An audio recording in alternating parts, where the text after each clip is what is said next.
Voices report indicates Kenya recorded increased extrajudicial killings and enforced disappearances during the Gen Z protests.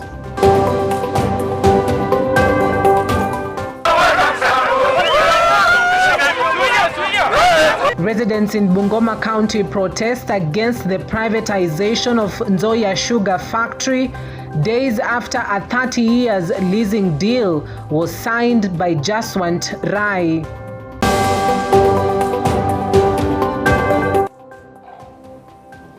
Our sign language interpreter tonight is Laura Omondi. My name is Cynthia Nanjala. Let's get the show started. Missing Voices has documented a total of 159 cases of extrajudicial killings and enforced disappearances in 2024. Out of the 159 cases, 104 were incidents of police-related killings, while 55 were those of enforced disappearances. 2024 marks the year that the coalition recorded the highest number of cases of enforced disappearances. Before then, 2019 had the highest number of cases of enforced disappearances at just 38.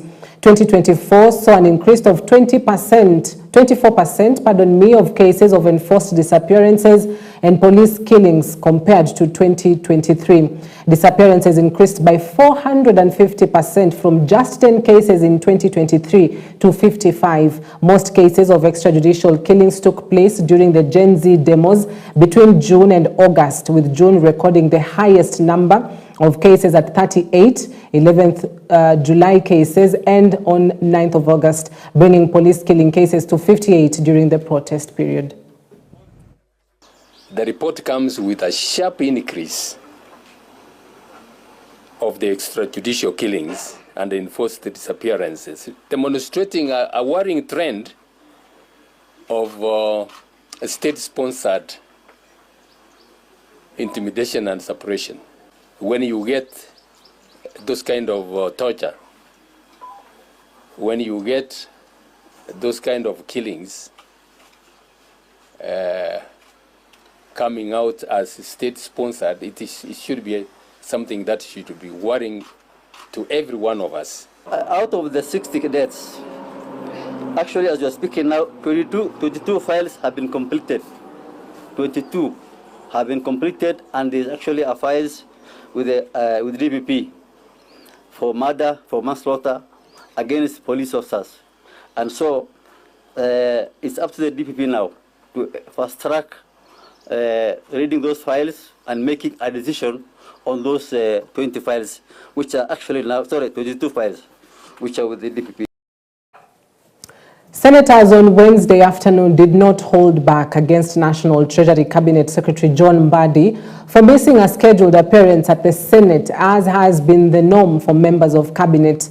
Led by the ODM Senator Edwin Sifuna, he blasted the CS for disrespecting Parliament as an institution when called upon to shed light on the progress of the economy. Other senators in the House also say the mannerisms by some of the Cabinet members to skip grilling has become common, and it is a worrying trend. These people are supposed to be technical people. The people who should accompany the president are governors, senators, members of Parliament. These are the people who should be there on the ground. What do these people do? And the fact is, whenever the president is not there, they don't go to those places. You don't see them doing official things. You don't see them opening the TVs and doing this kind of thing. It is a high disrespect for this country to stand. We approved you as a cabinet minister for Kenya, and then you come and tell us about your rural projects. Mheshimiwa, ni dhahiri shairi kwamba hali si nzuri hapa Kenya. Na kila mara sisi ambao tuko mrengo wa serikali, tunawatetea, tunatunga sheria, tunakaa hadi usiku wa manane kuhakikisha kwamba sheria tunazotunga zinaweza kuboresha maisha wananchi. Lakini hatuwezi kesha hivyo, alafu yule tumempa mamlaka na nafasi ya kuamrisha jinsi fedha zitatumwa, anatupiga teke. Hatuwezi bembelezana hivyo, Mheshimiwa Speaker. Honorable Speaker, if there is a problem with a CS, that CS must account to Parliament as an institution, not even to their political parties or this thing monster they are calling broad-based. It doesn't exist in my view. So, Honorable Speaker, yesterday I saw at night just before the game between Inter Milan and Barcelona began, I saw the CS of Treasury on Citizen TV. He has time to appear before Citizen TV, but he has no time to appear before this house. I refused to watch that interview and switch to the football match because I was expecting him here. The conversations that are important to me from that CS are the ones that happen here.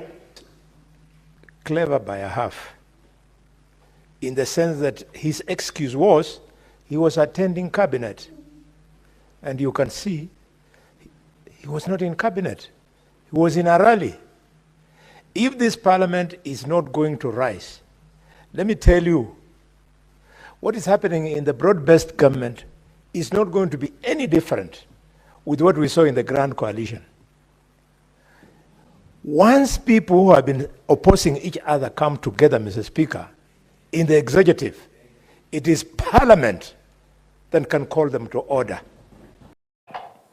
A requiem mass for the slain Kasipul Member of Parliament Charles Ongondo Were was held on May 7th, 2025 at the Consolata Shrine in Nairobi.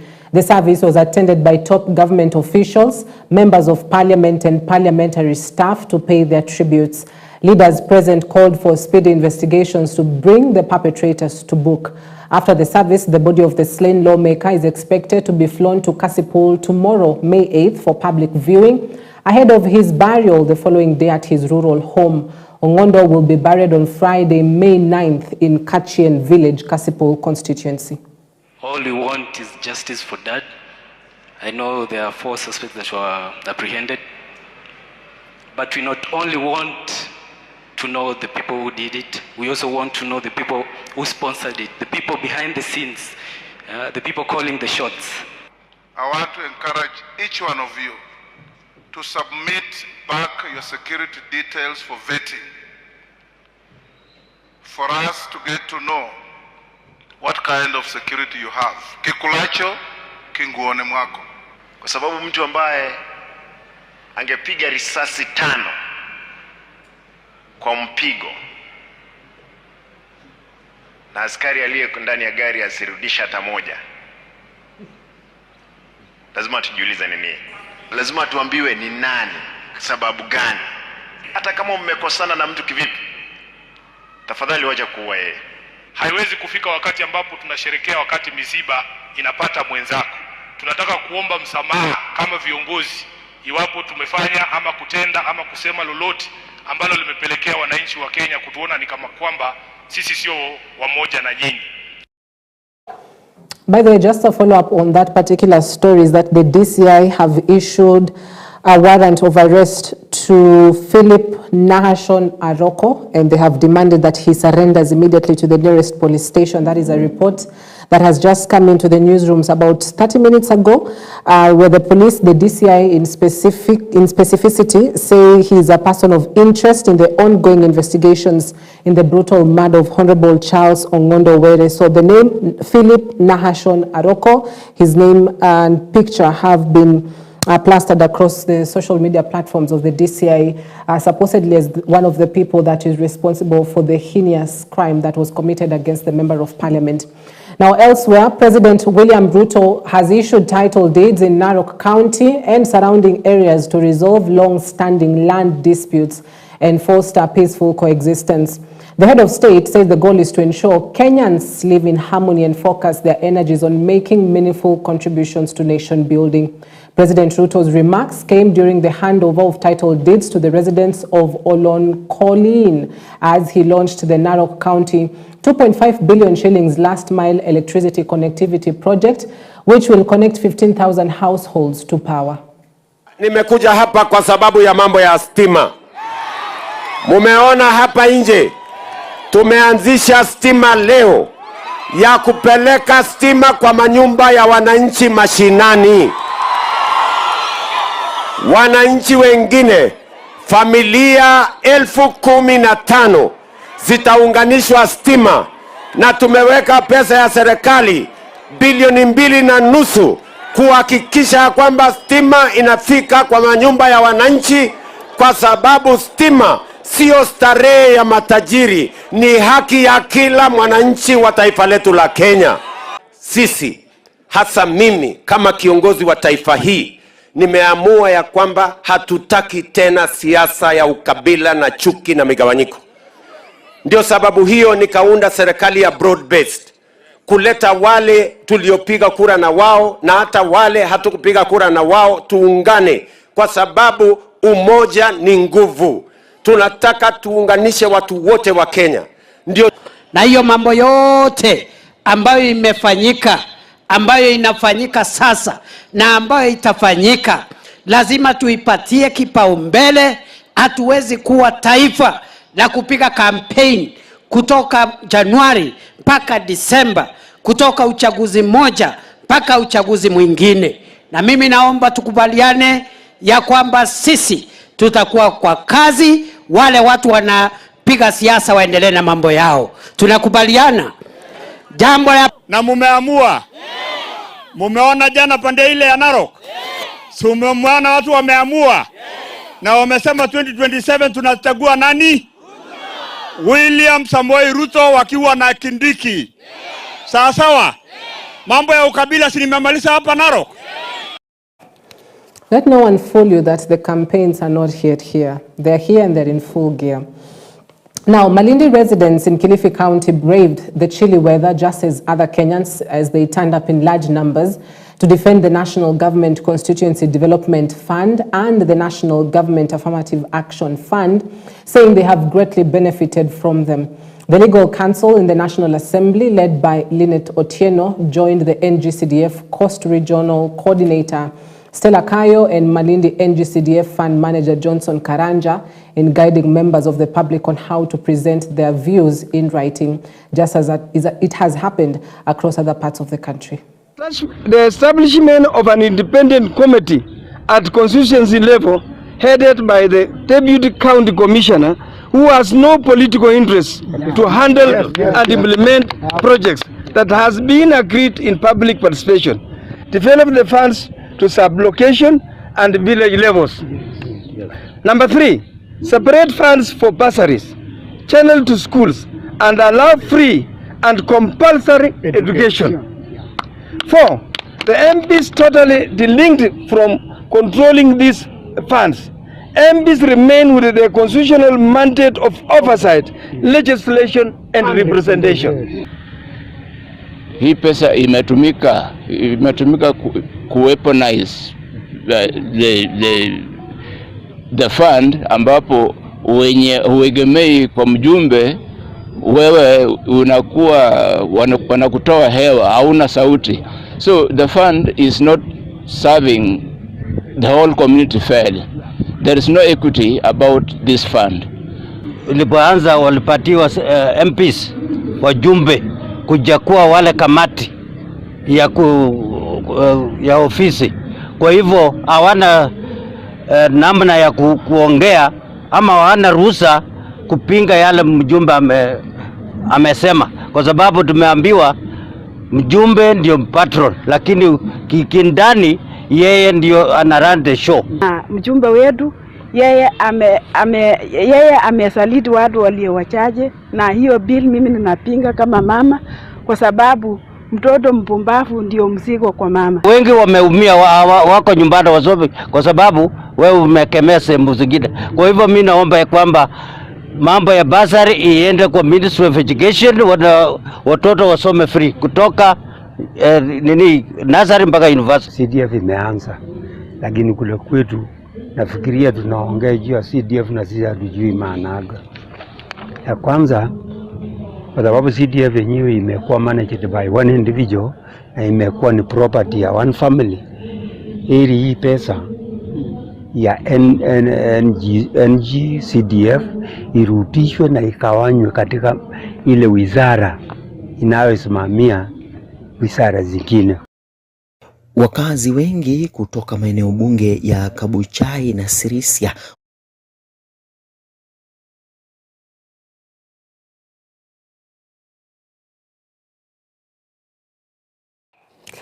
All right, apologies about that. That was our reporter Duncan Koba from Bungoma County on that Swahili report.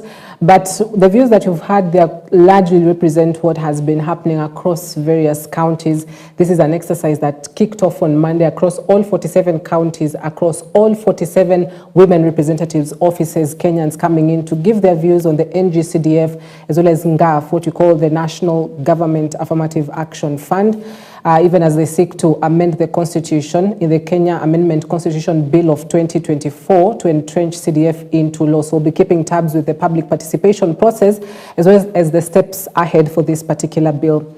Now, traffic was temporarily disrupted on the Webuye-Bungoma Highway after workers of the Nzoia Sugar Factory protested the privatization of the company until the national government pays them the debts they owe. The angry workers carried placards while singing songs denominating some leaders from Bungoma County, calling them traitors who contributed to the industry's miseries. They lit bonfires in the middle of the road at the Bukembe market, a situation that forced police officers to intervene and control the situation. Tunatai miezi 30 ambaye hatujalipwa mpaka sasa. President Ruto amekuja hapa mara kwa mara akatuagiza mashini, lakini mpaka sasa hakuna. Na wapunge wetu wote kutoka Western wamekuwa watu wakora, wametutanganya mara kwa mara, hata hakuna ule mtu yoyote ambaye anaangalia masilahi yetu. Tuko na uchungu sana kusimama hapa siku ya leo tukiambiwa jana ya kwamba wanalipwa mwezi mmoja alafu kampuni raya anachukua. Ni uchungu sana, tumeteseka. Sijui politicians wetu mulienda wapi? Kama muko na kitu kwa mdomo ambayo mmekula jasho yetu, tafadhali mtuambie. Tumefanyia kampuni zaidi ya miaka 3 bila mshahara. Government of Kenya want to intimidate the work of the sugar company. Yes. Mr. President told us that he was coming to bring us a new modern machine in the sugar company. Yes. We want new modern machine. Yes. We want workers to be paid. Yes. We must come with a new modern machine. Yes. For it to be president of 2027. Walikuwa wanaomba kura. Walituagiza ya kwamba wataleta mili mpya. Mili mpya yao imekuwa rai. Sisi hatujakataa, isipokuwa rai anatulipa madeni yetu, tuende nyumbani ni kama anachukua pesa yetu. Alafu anakatalia hata kulipa wafanyakazi. Ya kuweza kufanya kazi, wakulima lazima walipwe. Mimi naunganika na yeyote yule ambaye anasema wakulima lazima walipwe. Kitu cha pili, wafanyakazi lazima walipwe. Kwa sababu ukitaka hiyo factory iweze kufanya kazi, lazima wafanyakazi walipwe, kwa sababu hao ndio wanachunga pesa za wakulima. Na kitu cha tatu ambacho tunasema na tutaendelea kusema, lile shamba la Nzoia halitaweza kutoka kwa mikono ya serikali ya county ya Bungoma. That land must remain government property, it remain the government land. Yule mwekezaji ambaye anataka kukuja huko lazima hakikishe kwamba wakulima wamelipwa, wafanyikazi wamelipwa, na hakika tunabadilisha uchumi wa sehemu hiyo.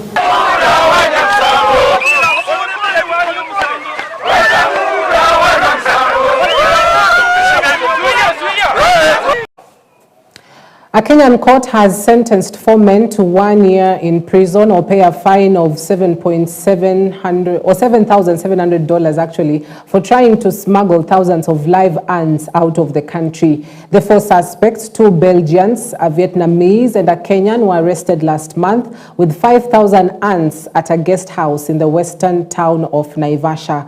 They had pleaded guilty to the charges and told the court that they were collecting the highly sought after ants as a hobby and didn't think it was illegal. Delivering the sentence on Wednesday, however, the court said the particular species of ants collected was valuable and they had thousands of them, not just a few. I find that Lonnie and Seppi pleaded guilty on the day of plea. They have accrued benefits to the court, in particular saving judicial time, which is a scarce resource in the judiciary.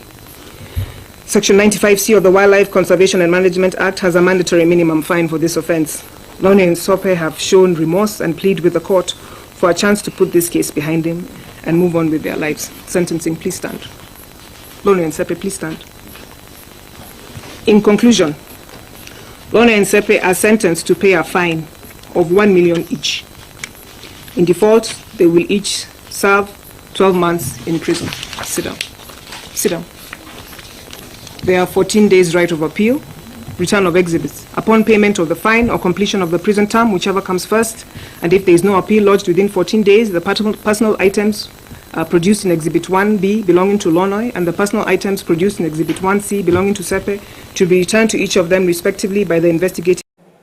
Still in the corridors of courts, an Islamic religious leader has been arraigned at the Mombasa courts facing charges of defiling a 14-year-old boy. Ahmed Malawi is accused of sodomizing the minor on the 28th of April this year inside Muijabu Mosque in Marikiti area, Mombasa Island. Appearing before Mombasa Senior Resident Magistrate David Odhiambo, the accused denied the charges and was released on a 500,000 Kenyan shillings cash bail. The case is set for mention on the 27th of May, pending ongoing investigations. Maelezo ni kwamba tarehe 28 April mwaka huu maeneo ya Marikiti, Muijabu Mosque hapa Mombasa, kinyume na sheria ulimlawiti mtoto wenye umri wa miaka 14. Ni kweli ama si kweli? Shtaka la badala unashtakiwa na shtaka la kumpapasa mtoto. Maelezo ni kwamba tarehe 28 April mwaka huu maeneo ya Marikiti, Muijabu Mosque vita hapa Mombasa, kinyume na sheria ulimpapasa mtoto wenye umri wa miaka 14 sehemu zake za siri. Ni kweli ama si kweli?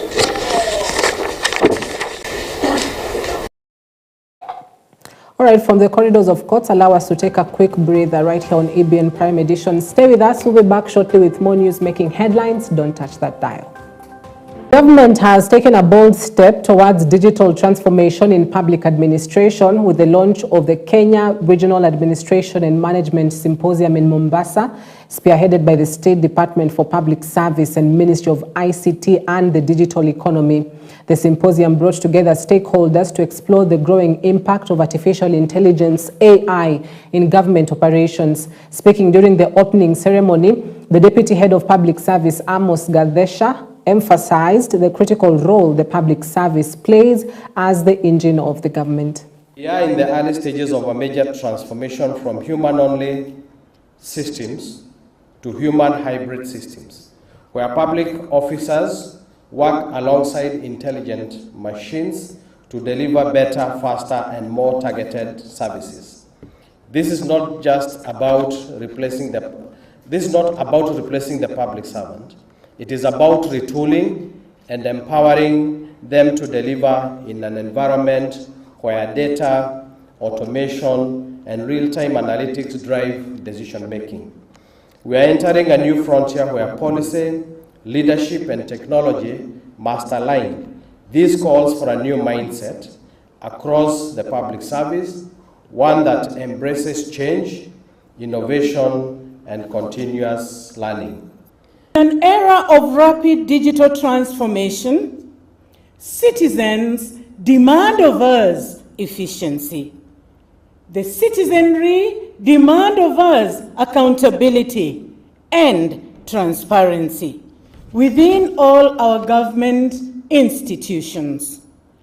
Smart governance, ladies and gentlemen, is anchored on digital transformation that revolves on automation of services to reduce bureaucracy, data-driven decisions through AI, and analytics for proactive policy interventions.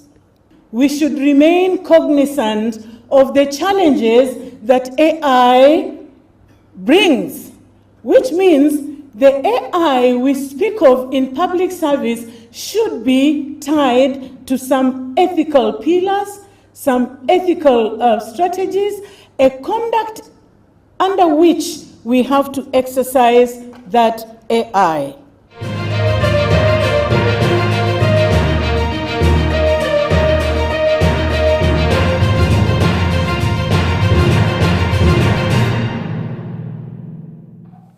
All right, let's get sporty. Hansi Flick's brilliant young Barcelona side won hearts in this season's Champions League and re-established themselves at Europe's top table, but fell agonizingly short of reaching the Munich final after one of the competition's greatest semi-finals. Dusting themselves down from their painful eliminations at the hand of Inter Milan on Tuesday, Barca will take pride in knowing the club are closer than ever to ending their decade-long drought in the continent's premier competition. Barcelona lost 4-3 in extra time in May Milan, with the Italians progressing on a 7-6 aggregate after a thrilling roller coaster of a match in which they threw away a 2-0 lead.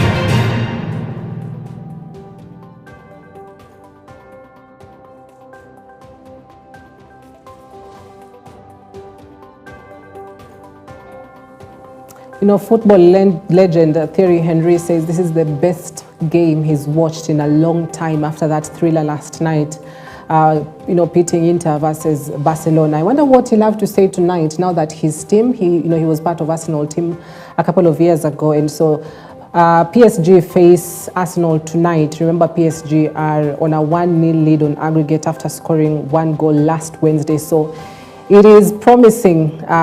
It's a promising match, I'd say, and a promising thriller tonight. But also, on the other hand, for Kenya, the under-20 Rising Stars, the men drew 2-0 against Nigeria in the African Cup of Nations, and that is the first point they have picked from the African, showpiece. So we also wish them the best, and hopefully this is a lesson on how they need to prepare for future games. That said, we wrap it up at that point tonight. Thank you for watching. I hope you're duly informed on what is making headlines across the country. Our sign language interpreter tonight is Laura Omondi. My name is Cynthia Nanjala, as well as the crew in studio and who are making this broadcast a success. We say asante sana, good night, and God bless.